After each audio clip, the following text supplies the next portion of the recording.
வந்து நம்ம சைட்டோட roof area. இப்போ இந்த ரூஃப் ஏரியாவில் ரெடிமிக்ஸ் காங்கிரீட் நம்ம யூஸ் பண்ணியிருக்கோம். அதில் வந்து ஏர் கிராக்ஸ் ஃபார்ம் ஆகிருக்கு. மைனர் கிராக்ஸ்ன்னு சொல்லுவோம் அதை கோடல் ப்ரொவிஷனில். இப்போ இந்த மைனர் கிராக்ஸோட எப்படி அரெஸ்ட் பண்ணலான்னு பார்த்தீங்கன்னா, முதல்ல சர்ஃபேஸை நல்லா க்ளீன் பண்ணிக்கணும்.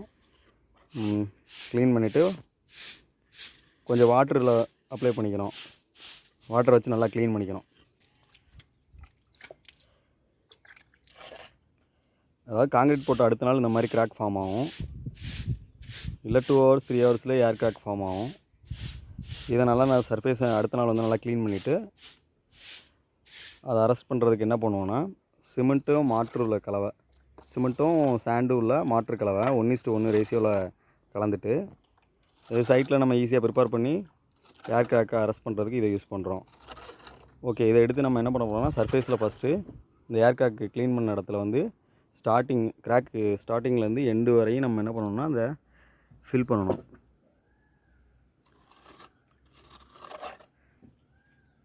ஃபில் பண்ணிவிட்டு ஒரு 5 minutes நம்ம வெயிட் பண்ணிவிட்டு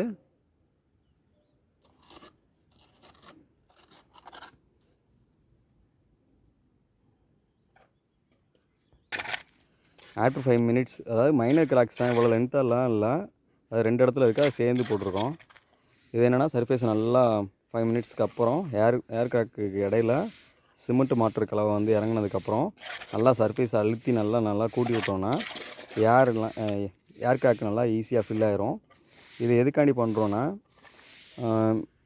சர்ஃபேஸில் இருந்து கீழே டெப்த்தில் ஒரு 2 inch வந்து ராடு இருக்கும். அந்த ராடில் கரோஷன் ஆகிறது வந்து மேபி சான்சஸ் இருக்கலாம். அதை அரெஸ்ட் பண்ணுறதுக்கு இந்த ப்ராசஸ் நம்ம யூஸ் பண்ணுறோம். இது சைட்லேயே நம்ம ஈஸியாக சர்ஃபேஸ் கிராக்கை அரெஸ்ட் பண்ணுறதுக்கான டெக்னிக்ஸ் இதுதான். Thanks friends.